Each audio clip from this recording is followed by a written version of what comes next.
Devlin, Untamed. 5, 4, 3, 2, 1. The Platform. iOS, it's only sport. That's the name of this podcast, the name of our radio show. We are live every day on the platform, 1 till 4. Martin Devlin, Lachlan War. iOS, it's only sport. The weirdest rugby story since that really weird one about the big boy who invaded the post-match shield party and broke the trophy and then snorted drugs all over it and then took pictures and ran off and no one knew who he was. Well, this is even weirder. Razor Robertson being asked not to attend All Black World Cup matches. What the heck is that all about? Greg Martin joining us as he always does on this podcast. We got a lot of Bathurst to do as well. Start your engines. Greg Murphy as we line up for the great race. And FIFA have announced their World Cup hosts for 2030 and also 2034. Well, we're allowed to apply for that here in Oceania, but so is Saudi Arabia. Who do you think will eventually be given the rights? As always, though, tablets in hand, I say gather my flock. It is time for a sermon. Let's just establish exactly what FIFA announced overnight in terms of who's hosting the World Cup. And do it from the mountaintop. We live in an amazing, amazing world, and it's wasted on the crappiest generation of just spoiled idiots. Let's make it loud and clear. Let's get this out of the way now. No, we are not hosting the 2034 FIFA World Cup. Now, before you get swamped in the next few days by mainstream media articles about how FIFA's given the green light for Oceania to host the tournament, how New Zealand, after the success of the Women's World Cup, is now in line to go even one better and will create history here in our country, being the first country in the South Pacific to be chosen, blah, blah, blah, the world's biggest sporting event, blah, blah, blah. What FIFA have said is that only applications from Asia and Oceania will be considered for the 2034 tournament.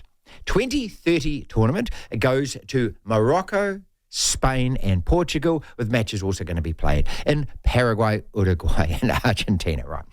Asia includes South Korea and Japan, who co-hosted in 2002, Australia, who previously applied and tried to host the tournament, China, who FIFA are desperate to tap into, given their 1.5 billion population and economic power, and the sure shot to get the event, Saudi Arabia. The way FIFA work, which we all know is very well documented, good Lord, if you're particularly into rabbit hole research, just make a big pot of Chanui tea and Google FIFA corruption and World Cup bids. There's about 6 months of bedtime reading right there. The way FIFA works is via the brown envelope. The best bid, the most obvious bid, the fairest bid has got nothing to do with it. The biggest bid does. That's how Qatar got given the tournament in 2022. They had no stadiums. They demanded outrageously that it all take place in the middle of every domestic football season in the world. Stop football around the world. Unprecedented. They had and still have a terrible human rights record. Thousands of workers disappeared and or died while making those stadiums. They have laws against homosexuality. Yet still FIFA for the people, for the world, chose them and broke every rule written in their constitution doing so. What FIFA have done here is simply and conveniently covered their butts against any future questions or investigations into the process behind why the Saudis did win the 2034 bid. Look, they say we open it up to everyone in Asia and Oceania. Oceania, OFC, the smallest and most insignificant confederation in FIFA, is New Zealand, American Samoa, Cook Islands, Fiji, New Caledonia, PNG, Samoa, Solomons, Tahiti, Tonga, Vanuatu, and 2 associate members, Kiribati and Tuvalu. To host a FIFA World Cup, you need at least 10 40,000-seat stadiums. So already, Oceania is ruled out. It's a PR stunt by FIFA. It's never going to happen. Saudi will host in 2034. There's no point Oceania even writing an application. We don't have the money, we don't have the infrastructure, we don't have the stadiums. We can't host it. The chances of us getting it are about, the same of us winning it. Devlin. What do you want? We want information. Information. You won't get it. The platform. Sports news headlines, though. Please kick it off with this really weird story about Razor. I am kicking What it is off with that about? Well, I'll read what is... I'll include it with quotes of Justin Marshall. So incoming All Blacks coach Scott Robertson takes over next year after Ian Foster, of course. He has been in France for the World Cup. We've seen him at games. He's been on the television screen of, I think it was the England-Argentina game. His picture was plastered all over the stadium screens. But apparently he's not allowed to attend any All Blacks games. I don't know how you can tell him he can't go to a sports match if he's a paying customer, but anyway. He's a private citizen. So Justin Marshall, former All Blacks halfback, has made this claim during a panel discussion with former Springbok Schalk Burger and agreed with Burger's conclusion that there was no love lost between the All Blacks coach Ian Foster and Robertson. This was with, for Supersport, who Justin Marshall's working for during the World Cup. Scott Robertson has been here in France. You would have seen him. He's been floating around. He's not allowed to be at All Blacks games. They feel he's too big a distraction to the current players. All of a sudden, they might want to chat to him or might want to impress him. So Ian Foster said to him, he's not being allowed at All Blacks games. I think there's more to this than just that. Because if I'm Razor, I'm saying, well, with all due respect, Foles, you can't tell me what games I can and can't go to. And if I want to go watch my country in a World Cup match, I will. At the same time, knowing Justin as well as we do, he's not the kind of dude to say this out loud and in public, knowing that it potentially could be a huge front page story here in New Zealand without it being fact, is he? Yeah, I'm not sure. Okay, so what I've done is, and I'm not being a, big knobbo about this, but we do have the numbers and access and things, and I've messaged Ian Foster, and I've messaged Scott Robertson, and I've messaged Justin. Now, all three of these dudes normally come back within an hour or so. Well, to be fair, they're asleep, mate. Okay, so there was my It's conspiracy 2 a.m. theory, over ladies there. and gentlemen. I was just saying they're all avoiding me. Either that or they're asleep.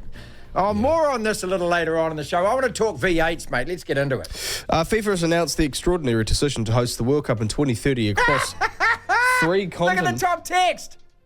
What date are you flaking? Oh, brilliant! Somebody's offering the lounge. Look, I will be in touch with you. You keep reading the headlines, Locke. I'll text back. Thank you, sir. Brilliant.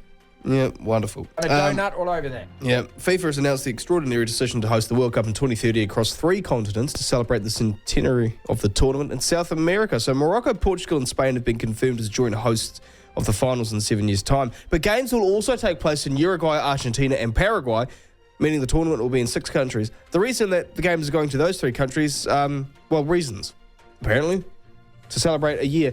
It makes no sense. What makes sense is for Uruguay to get hosting of the tournament, right? I don't know. Anyway, that's Okay, let's break this down a second. So the first World Cup, FIFA World Cup of football, was 1930 in Uruguay, won by Uruguay. Yes.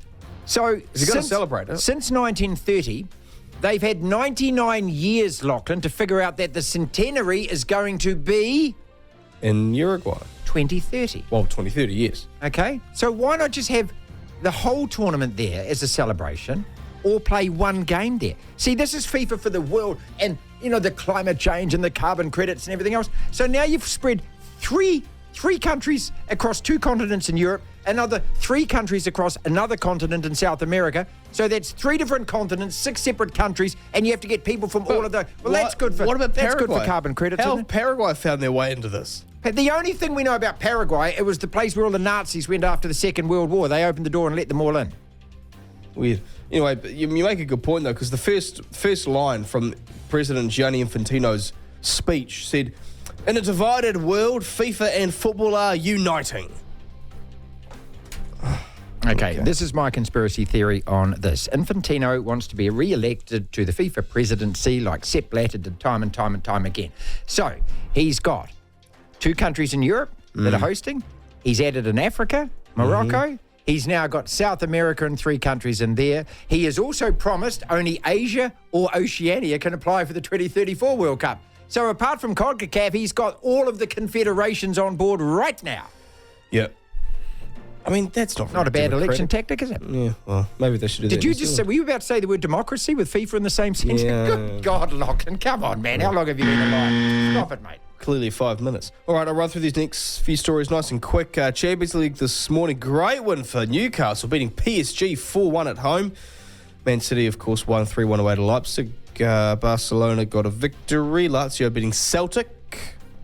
Atletico getting a win, Shakhtar getting a win, Dortmund and Milan drawing 0-0. Jurgen Klopp, manager of Liverpool, wants the Premier League to replay his side's defeat by Tottenham Hotspur to correct that VAR error that ruled out a goal to his side that would have put them 1-0 ahead in the first half. Can't see that happening, Jurgen. I'm a Liverpool fan, but I can't see that happening. Penrith Panthers Premiership superstar Nathan Cleary has been ruled out of the Pacific Championships after succumbing to a knee injury that he suffered during the grand final, by the way. Kiwi Liam Lawson has been confirmed to stand in for AlphaTauri's recovering Australian Daniel Ricciardo for the 5th straight race at this weekend's Qatar Grand Prix. And the Diamonds, the Australian netball team, have named pretty much a full-strength squad. I think it is a full-strength squad for the upcoming Constellation Cup series against New Zealand. All of Australia's squad from Cape Town at the World Cup have been selected for the series that starts in Melbourne next week. That's what's making news, Martin. Devlin, Have you seen my wiener? the platform. Gentlemen, start your engines. Pistons pumping. V8s thumping. Bathurst, the great race, mate. Who doesn't love Bathurst?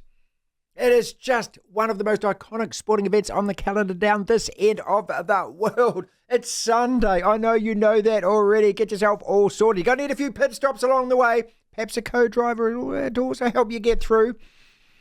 Best person to preview Bathurst is our very own Greg Murphy, 4-time winner of the race, and whoever could forget the lap of the gods 20 years ago. These Gen 3 cars, first time that we get to see them at Bathurst. Are we going to see anything different from them at that track? Listen, I think there's a lot of question marks. There's the design of Gen 3 and the philosophy. There's a big reduction in the aerodynamic downforce of the cars, which comparing, for example, I got to drive at Bathurst last year, and the end of the development cycle of the car of the future. So I got to drive that ZB Commodore around there last year, and I honestly was just blown away by how much speed and stability that car had, because the philosophy of the car was still pretty much what it was when I stopped racing up here in 2014. The philosophy is the same, just the body's a little bit different, but the cars effectively were underneath the body, effectively the same car. But just the development and the increase in stability and aerodynamic performance was mind-blowing. It was hard for me to fathom. And the car, and it was, so if I was ever going to make a return or do a wild card, it was without doubt that was the right time to do it, right at the end of the evolution of that car of the future car, because not that it was easy to drive, but it was much easier and more forgiving and more predictable than I ever remember driving at Bathurst ever before. But which means that you have to drive faster, and you drive harder. And the guys that were driving them full time, their belief and confidence in the cars were phenomenal. Whereas I was still being a little bit shy on it, Sure. But still to be able to drive the car up there and actually not be uncompetitive, it was testament to where the car is at. So now we flip to Gen 3, which has had a huge amount of that aerodynamic performance taken off the car. And so they don't produce anywhere near the downforce. So they're going to be very, very different, when they exit the cutting and come out across the top there through Reed Park, McPhillamy, and all those really, really high speed, limited kind of sort of grip areas. That's going to be a really interesting part to talk to the drivers about. And then the top speed of the cars, really we're looking at potentially them being maybe the fastest supercars we've seen in a straight line because of that lack of aerodynamic downforce. So there's a lot to unravel, Right. where they end up shaping up as far as outright speed in comparison to last year and the previous cars. That's going to be something that I'm sure we'll overanalyze for the next 4 days. I love it, mate. There's nothing better. The overanalyze my two favourite words in sport. And I love Larko. We're great mates. And TD tyre degradation, I'm absolutely obsessed with it, mate. I pause. I read. How much of that? You are sick, man. I know several things excite me in a way that they shouldn't. But tyre degradation, does it come into play as much here as it did at Sandown?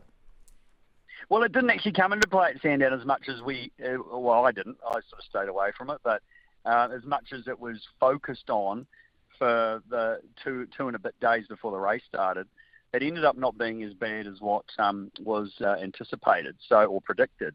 So I would say everyone's going to be a little bit careful to get too carried away on tyre deck here, because we are using a softer tyre than we've ever used before. So some of the speed that's lost because of maybe the performance outright of the vehicle being so different might be gained with the increase in the available grip through the Dunlop soft tyre. So that's all up for for us to have a look at and see what happens, and Sure. which is exciting. It's good. I love that. I love new. I love seeing new and seeing people work through the problems. But at this stage, too early to tell.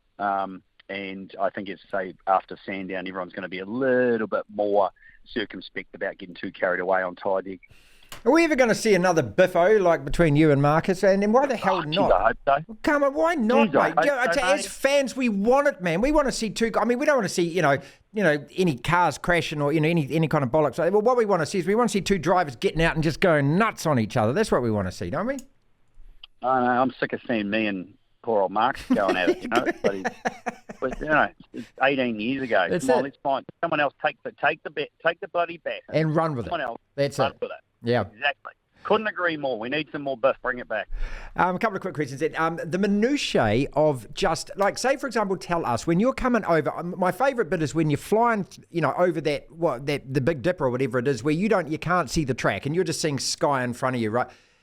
How minute are the changes in your steering wheel? Like, is it a centimetre, half a centimetre? I mean, that's, because, all at home we're driving with this imaginary steering wheel. How fast do you move that thing? Is it millimetres? Yeah, and it just incredibly controlled and, nothing sharp. It's very subliminal, obviously. I mean, again, it's that repeatability and again, the confidence that you've got in the vehicle and just being so comfortable at one with the car. There's days when you are, and it just seems to just happen automatically. And then there's days when you're working a lot harder at it, depending on, how good the car is underneath you. But yeah, everything is so controlled and about that individual section of racetrack, and and breaking it down and understanding the feel and feeling through the weight of the steering and the tyre on the road and picking your marks. I mean, just knowing where that car needs to be millimetre perfect every single lap, and Bathurst highlights that more than anywhere else. It's more, Bathurst in many parts of the track are a little bit more like a street circuit in that respect, concrete walls separating both sides, and, you really are in a tunnel, so it's a little bit more like a street circuit in parts of it. And then, probably once you exit Forest Elbow and you're coming down Conrod Straight, even though it's a massive, big, long piece of road, the bottom of the racetrack is a little bit more of, it's a little bit more normal and open, so you treat that quite differently than, and the pit straight, the two corners, Murray's Corner and Hell Corner, up to the cutting, you treat that section of the circuit, a little bit differently. It's when you get to Griffiths Bend and then all the way to Forest Elbow is a section of circuit that you just don't find anywhere else, and that's where you've got to have your wits about you and have the respect of the place every single time. But last year having a drive around here again, which I never thought I'd do, it just highlighted what an amazing piece of road this is, and it, the history of it. It really is something phenomenal that we come back every year and we go on about it, but it's worth it. To hear the full interview, download the platform at the App Store. Via Platform Plus, you can go back and listen to the whole show and all of the interviews in full. Greg Murphy with us. Next! We need to talk. We need to talk. We need to talk. Next! He says the Giz and Stanaway. Who you got?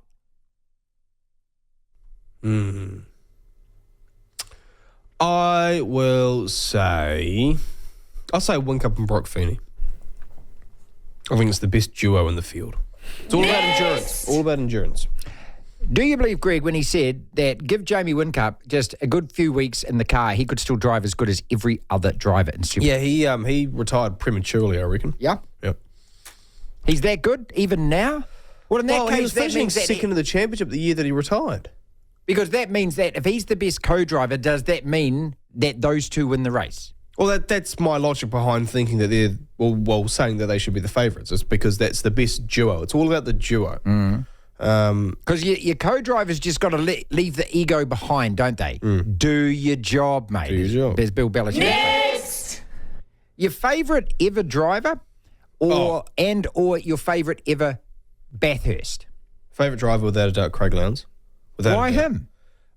He was the first athlete in all of sport that I became a huge fan of, my dad and I. See, V8s was the first sport that I watched as a really young kid because Dad used to watch it a lot. He loves his cars. And Craig Lowndes was his favourite driver. So because he was my dad, I took after my dad and Craig Lowndes became my favourite driver. He's been ever since. I've been a huge Craig Lowndes fan since 2004. I go back to Peter Perfect, and the reason I go back to that is simply because 9 titles, you can't deny that. Plus also when those guys raced, they raced in a car which essentially came off the factory floor, Lachlan. They still had the windy down window door handle. Have you ever driven a car with a windy down window? You have? Yeah. Okay. Well, these cars had the cassette stereo still in them, right? They had the heater still in them. Most of them, they had the back seats still in. And I don't even know if they had power steering, in many, many races. So they're still driving that circuit when it probably wasn't as safe as it is now. And it's not like they're driving at 100k less than what they're driving now, right? Not a huge difference. No, not a huge difference. So that's why I love those guys. Next! Is it a bucket list sport? Yes, without a doubt. I've never been. There was a year where I think Dad and I tried to go. It was at the very start of 2020. I'm pretty sure. Might be another year. No, it was 2016. It was 2016. And as sort of a graduation present, this sounds very bougie. Mum and Dad said, You and your dad can go to Bathurst, or we can all go on a nice big holiday to Noosa. I said, well, if we go to Noosa, it's all of us. That's right. And it'd be So I sound like a dick if I choose Bathurst. You've got to choose Bathurst, mate. Well, I was a nice son. So you chose Noosa. Well, it gave everyone else a holiday. If my sister a holiday, gave my uncle and auntie a holiday. I love this text in, Toby. God, you annoy me, Lachlan. You're the most unpatriotic Kiwi ever. Take your Aussie drivers and your Broncos and go choke on a kangaroo rhymes with Enos and starts with a P. It's a bit harsh. Tobe, I think you're exactly handy. Next! I think you're handy on that. Finally, is it comparable to the greatest motor racing events across the world? Off the top of my head, I'm thinking F1, I'm thinking Monza, I'm thinking Monaco, I'm thinking Silverstone, I'm thinking Spa, I'm thinking the Nürburgring, I'm thinking the Indy, Daytona, maybe Le Mans. Okay, yeah. So does Bathurst deserve its place amongst all of those names in terms of motor racing? Well, I think so. I think it does. It doesn't, I think it does. but I think so. No, I think it does. I think it. Look, say for example, when we saw Shane Van Gisbergen win that NASCAR race, for the first time, I think the United States motor racing scene looked down under and said, "Oh, actually, hang on a second. Those events aren't kiddie events; they're real events." And I think Bathurst, with its history, tradition. I know. I absolutely agree with you. I don't think people outside of this part of the world would put it up there. And what doesn't help is that we're kind of all the way down there. In terms of the skill, the ongoing concentration, the endurance you need to not just finish the race, but actually win it. And it goes on for anywhere between 6 and 9 hours, depending on how many crashes you have. I think it's as hard, if not harder, than those. It's up there in terms of the difficulty, and I think the impressiveness of winning it and just, as I say, simply racing it. It's up there with Le Mans. Yeah. Blah, blah, blah, blah, blah, blah, blah, blah, blah, blah, blah. No, it's not just Miles Davis doing that. It's FIFA, who have announced, yes, the 2030 Football World Cup is going to be played across all 48 countries that are participating. Now, of course, I'm being facetious, but just about. And then invitations are open to apply for 2034. Saudi Arabia or New Zealand can. Where do you think it's going to go? Am I being a little cynical about this? Has it already been decided? I'll let you decide that. Miles Davis with his thoughts. FIFA awarding the 2030 Football World Cup to Morocco, Portugal and Spain, but then tagging in Paraguay, Uruguay and Argentina. So there's now 6 hosts that automatically qualify, Miles. It's farcical, absolutely. But again, we've seen this. We saw it with UEFA. They're spreading the love and getting more brown envelopes, frankly. That's all it's all about. And I see Saudi Arabia have put the bid in as well for 2034 or whenever it is. So they're going to be at it as well. There's going to be more sort of Qatar-like money going there. Why wouldn't you, if it's 100th anniversary, why not just give it to Uruguay? Yes. Maybe if you want to do a SOP, give one to Argentina and one to Brazil or something like that. I honestly, I cannot see. Maybe Uruguay hasn't got the infrastructure, but surely FIFA got enough money to help them out as far as that goes. And it reminded me as well of the when Athens should have got the 96 game. Yes. But oh no, so they give it to the Yanks because there's more money. Eventually it got there, but why not do it? It's not as if you haven't known for 100 years that the 100th anniversary is going to be in 2030. That's right. Yeah. Look, exactly. The other aspect to that is that this is FIFA, for the game, for the world, for the planet and everything else. I mean, the carbon air points alone, mate, and putting all of those countries there and then having to get them up and fly them all over there. I mean, that's a contradiction in terms. It's just ridiculous. I mean, you can almost understand Spain, Portugal, Morocco's just over the bloody strait. You can go from Ceuta, just over on a ferry. You can get across to Morocco.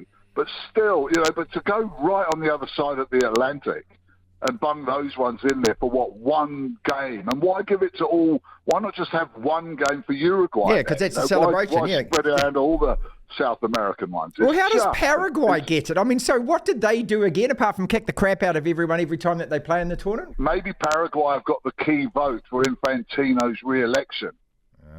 See, this is, I see straight away, I just see corruption in front of my eyes, mate. I mean, I think the same as you. And then I read David Beckham today coming out, and this is obviously part of when you go and, be part of the World Cup in Qatar and things, and you take the 200 million or whatever he got paid.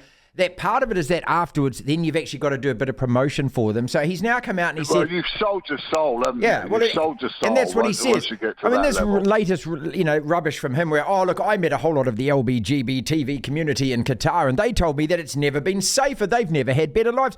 Really, David? They walk around celebrating their rainbowness in Qatar every day, do they? Or do you think that those ones might have been put up by the government for you to talk to? Just stick to football, mate. I know. I mean, and it's all about bloody money, and they all. I mean, you just look at the state of that Saudi league. And it's not to say that you and I wouldn't prostitute ourselves. No, we'd take it, mate. Of course we either. would. I know. But you know what I mean. It's like we're not going out there pontificating that everything's all right in the garden type thing. So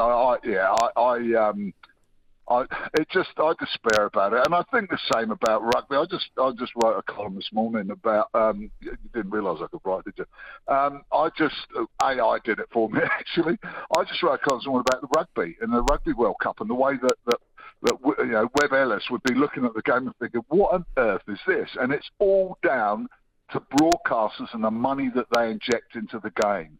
It's the administrators have bent over to change all the rules and the games and the way it's presented to satisfy the broadcaster, because that's where their wedge is coming from.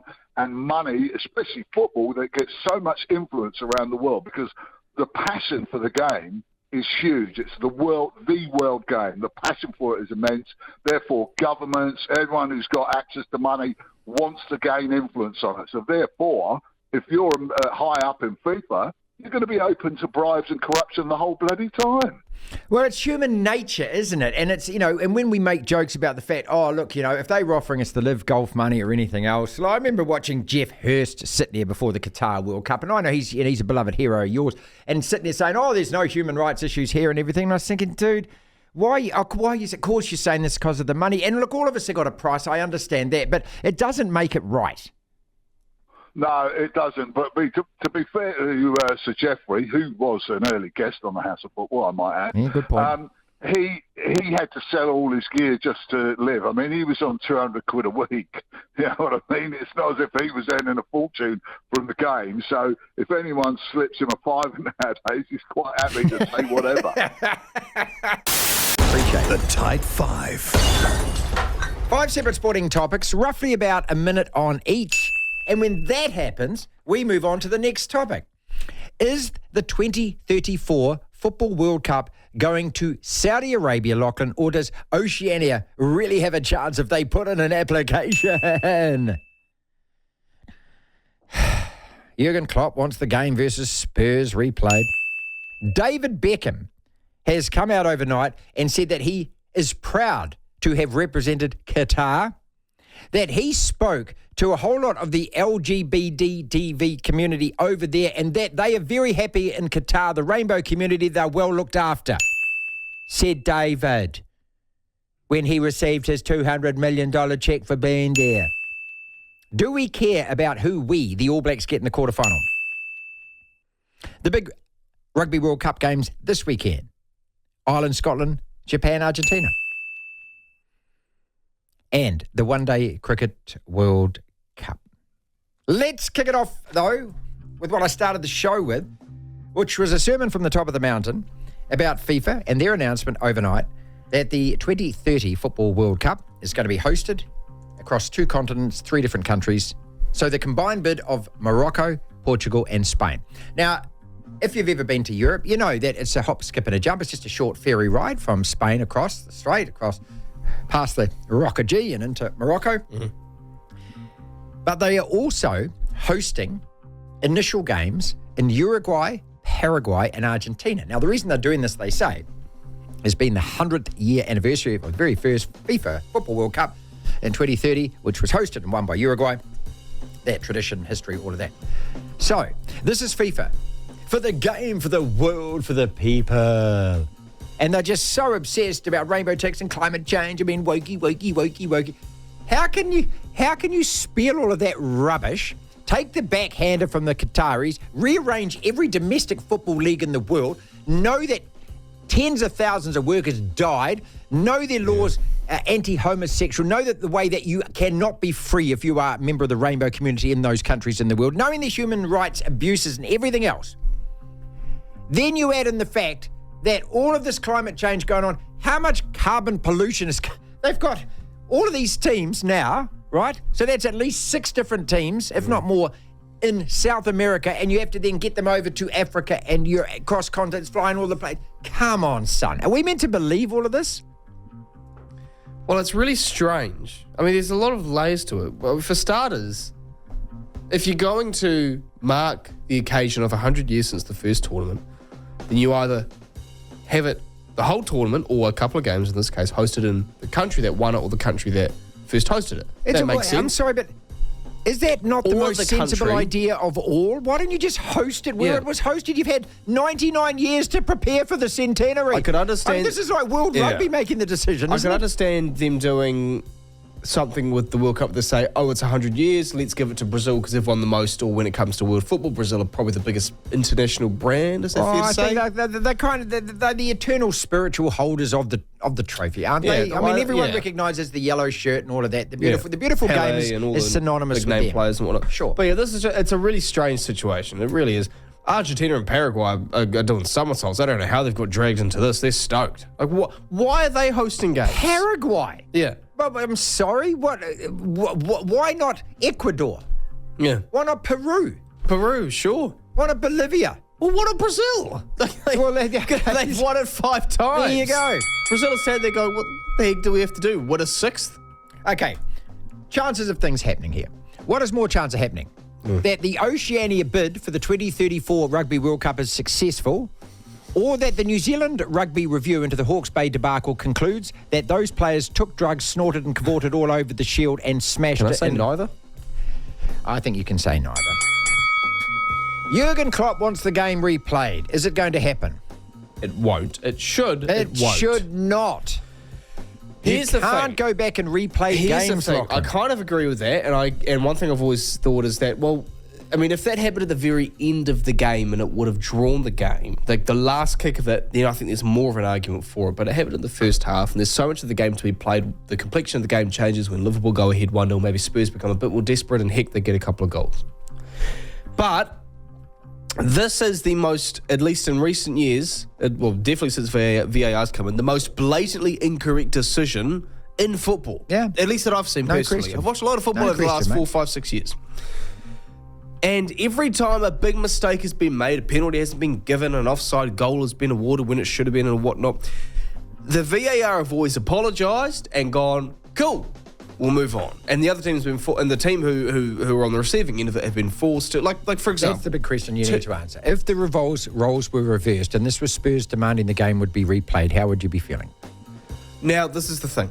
I would still say I don't think it'll happen, but I'd absolutely have no problem with it. Because it's ridiculous. Okay. Now, here's the thing. You're going to sit there and think, well, you're just saying that to make yourself sound... I tell you what I think. You're just sitting there saying that because you're a Scouse fan. Yeah, which is fair enough. Can I tell you that the one time where a game was replayed?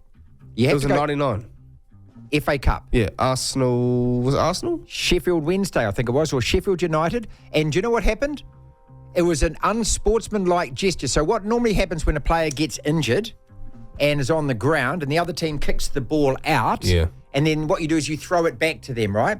And what happened was something along the lines of they threw it to themselves, ran away and scored, and there was such an outrage about that. They replayed that game afterwards. So now, a precedent has been set. Yeah, now also, would there... Because that was a cup game, does it make it easier to replay it? Yeah, absolutely. It's the FA Cup. It's not the Premier League. It's not going to happen. Let's move on. It's not going to. But something needs to change because there's all... Dump the VAR, mate. No, Go but they back won't. But they're not going to. Okay, well, in that case, shut up and put up with the fact that their decisions are wrong. But that's the point. No. But this wasn't a contentious penalty. This was a goal that should have... No, it's just human error, mate. Humans made a mistake. That's beyond human error. Same as your guys making tackles that deserved red cards. It was a human mistake. That goal, you've got to admit, if that happened to you guys, you'd be in the same situation. If that happened to United... We don't score goals, mate. No, but come on. No, let's be serious. If that happened to you guys for a second and that goal's not awarded, you'd be fuming. It's not contentious. It's not as if Write they're a in letter line. to the editor, mate, or call talk back. Yeah, okay, fine. You just want to... Do we care about who we get? Do we care about who we get in the quarterfinal? No, because we're underdogs no matter what, I think. And anyway... I'd actually rather get Ireland. I just find this just the most silly question to be asked at any press conference, especially the ones this particular week. We know we're getting Ireland. Unless Scotland can produce the biggest shock ever in world rugby. And it would be the biggest shock, because Scotland have beaten England a couple of times over the last 21 few years. points against the Irish, mate, come on. But no, because if Scotland win and deny Ireland a bonus point, and Scotland get a bonus point... That's where you're wrong, mate. I'll tell you what, this is where you're wrong. I'm going to go Look back at the table. I'm looking at the table in front of me right now. Okay. Ireland are on 14, Scotland are on 10. Exactly. Scotland win and deny Ireland a bonus point. They're level. The first tiebreaker is the winner of that match. Scotland are the winner. They'd go through. Stop talking about... Everyone's talking about points difference. It doesn't matter. Mate. It's 21 points, mate. You know I'm Read the rules, mate. Look, I saw your face. You went silent. And you didn't know where to look because I proved you wrong. You never admit you're wrong. That's the first thing that you get taught when you have a girlfriend. Never, ever, ever admit. But you have to. Well, no, you pretend you're wrong. You don't admit you're wrong. Yeah, but as far as they're concerned, you're admitting it. That's the whole point, mate. Yeah, but who you just got to con them into thinking. Who are you proving it to? You're proving it to yourself that you're not wrong. That's all you need to prove it to, mate. So when they're out of the room, you go, I told you, didn't I? When you're looking in the mirror? Yes. Yeah. With the windows wound up in the car as you drive off Lachlan. Finally, the One-Day Cricket World Cup. Is it too long? 45 days. 6.5 weeks. At one stage during this tournament, which kicks off tonight. So England play us tonight, people. 8:30 kickoff. Is that on Sky? I hope they've got the cricket. Well, anyway. Surely. I'll be watching it if it is. England have a 10-day period during this Cricket World Cup where they play once. Right? I mean, get on with it, you cricketers. Why do you need a week off between games? You know, the Black Caps had a warm-up the other day against Pakistan. They had South Africa on Tuesday night, New Zealand time, and then have England tonight. That's 3 games within a week. There you go. So get this tournament up and over with. Give me a winner. Who's going to win it? India or Pakistan, I think. Coin toss between those two. The platform. One-Day Cricket World Cup underway tonight. Remember what happened in 2019? Of course you remember what happened in 2019. Did the Black Caps still think about that? Do they talk about that? Does that loss linger? Or is it just because we constantly remind them of tonight against England, a rematch of the final? Mitch Santner joins us. So what's the difference between playing world tournaments and playing every other game for New Zealand? Yeah, I guess it's, you obviously build up for these occasions. Obviously, every game you play for your country is massive. And, we obviously try to treat it as another game as best you can. But, I guess it's not. Well, I'm sure that you've faced many, many questions over the last few weeks about the fact it's England and 4 years ago and so forth like that. But you can't think of that, can you? No, we can't. I mean, it's it is, what happened, and now we just, it's obviously a new location, 4 years down the track. We've been playing some pretty good cricket. We obviously played them recently in England. It could be similar conditions. It could be completely different. So we've got to go in there, with a blank canvas and start again. So in terms of the last two warm-up matches, which were pretty bloody good results against South Africa and Pakistan, do they now count for nothing?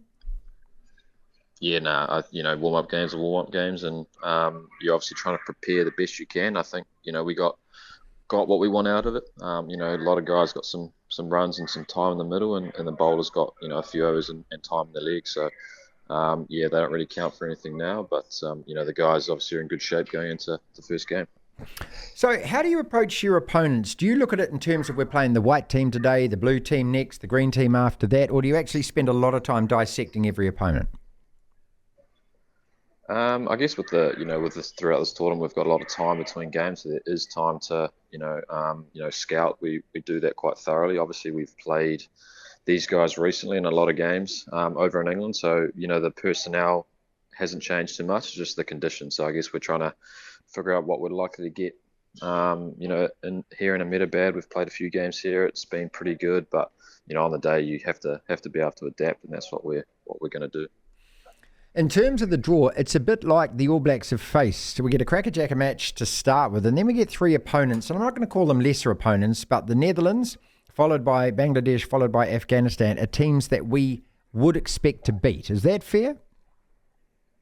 Yeah, I guess that's how it's set up, and I guess when there is a lot of time between games, you are taking it one game at a time, and like you said, they may be lesser teams, but we're playing, say Bangladesh and Chennai, Afghanistan and Chennai, where it can be a bit spinny and kind of suit them a little bit more. So I think we'll see throughout this World Cup, I think these kind of teams, Bangladesh, Afghanistan, will actually upset a few teams. So there's no taking any team lightly this World Cup, no doubt.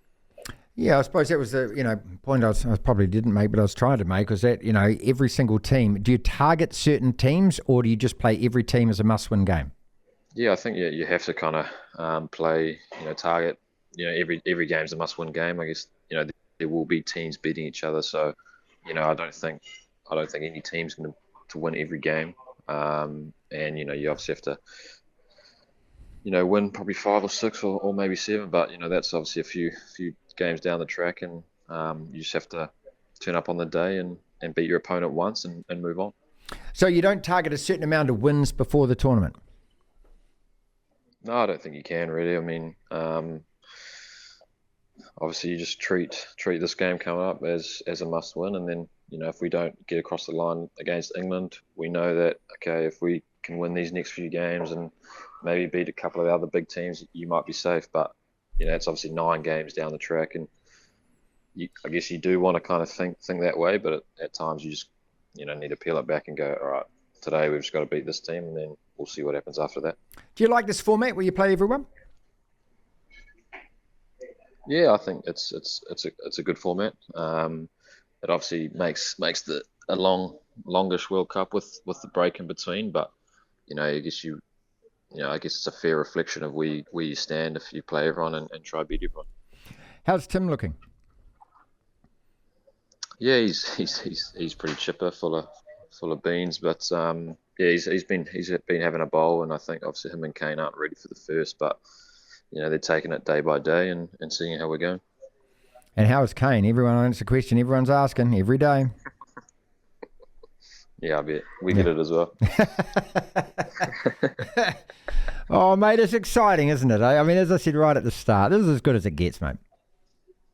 Yeah, it is. I mean, this is what we've kind of been working towards over the last few series away, and now that it's been, I guess, a long prep, but now we're here, we're ready to go, and it starts now. So everyone's pretty fizzed up. Greg Martin. Greg, have you heard the story about Razor being asked not to attend All Black World Cup matches? What the heck's that about? Has Brisbane recovered yet from the double kick to the trophy cabinets? Both the Lions and the Broncos losing. Who's going to win the Cricket One Day World Cup? And, of course, let's talk the great race Bathurst, mate. Marto, we got a lot to talk about. Let's kick it off with the beautiful sounds of pistons pumping, engines thumping, petrol sniffing. Bathurst. God. Mate, I've just gotten off the phone from a 20-minute interview with Dick Johnson. Oh. I don't know if you know who Dick is. Love him. Story. Love him. We were talking about it was 1990, so it's 33 years to the day since he hit the rock, and we were talking about that and how he'd mortgaged his home. He said that he had a service station. Have you got time for me to tell? No, tell the story, mate. Tell the story.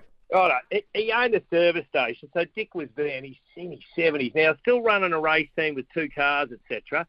And they had a servo, and they were doing okay. Everything was fine. He mortgaged that to the hilt, mortgaged their house to the hilt, and said, "What's the use of living if you can't go racing motor cars?"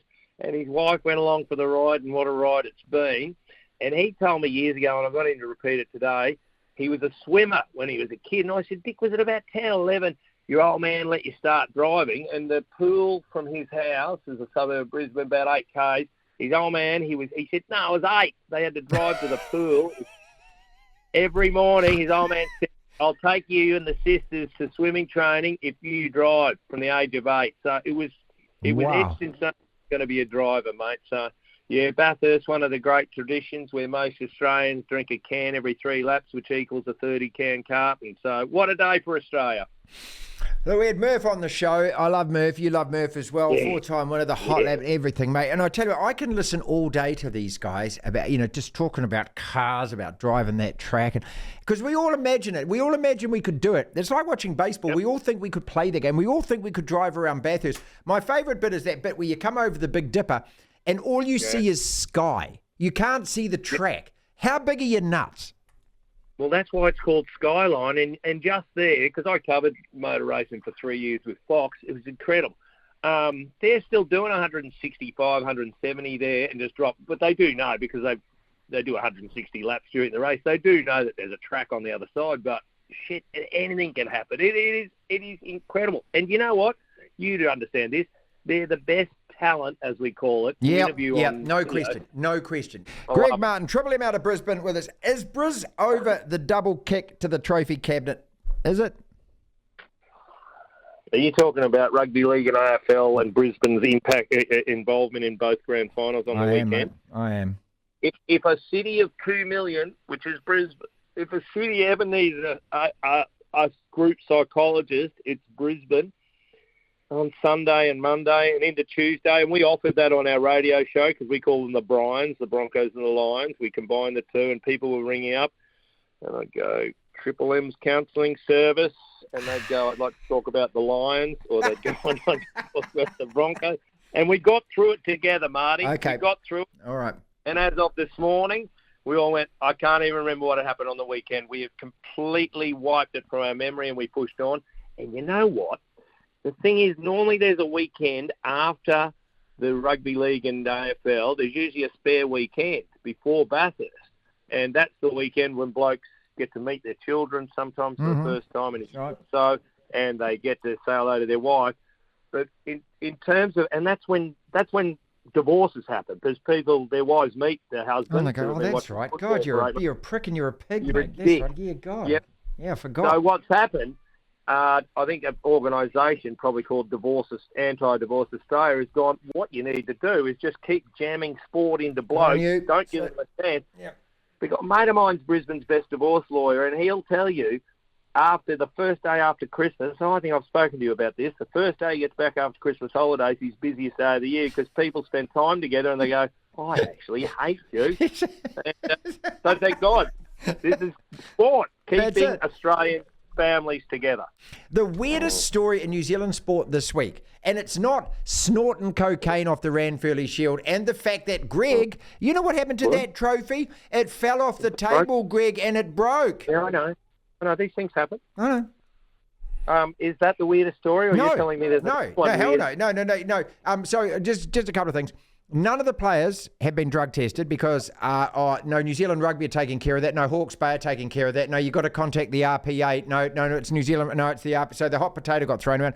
The Shield hasn't been swabbed. I mean, the easiest thing to do there would have just been, okay, some clown has pretended to snort drugs off the Shield. We brought in methcon. We got it swabbed. Here are the results. This is a reputable drug agency. Nothing going on here. But no, they won't do that. So they're going to have an investigation, mate. And if you remember back to the Chiefs a few years ago with the stripper, and you remember all of that story, right? Where they threw gravel at her and all of that kind of stuff.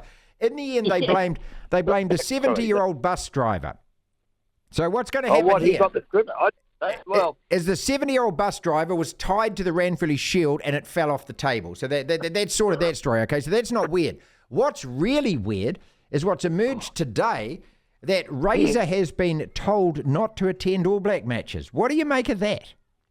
What, at the World Cup? Yeah.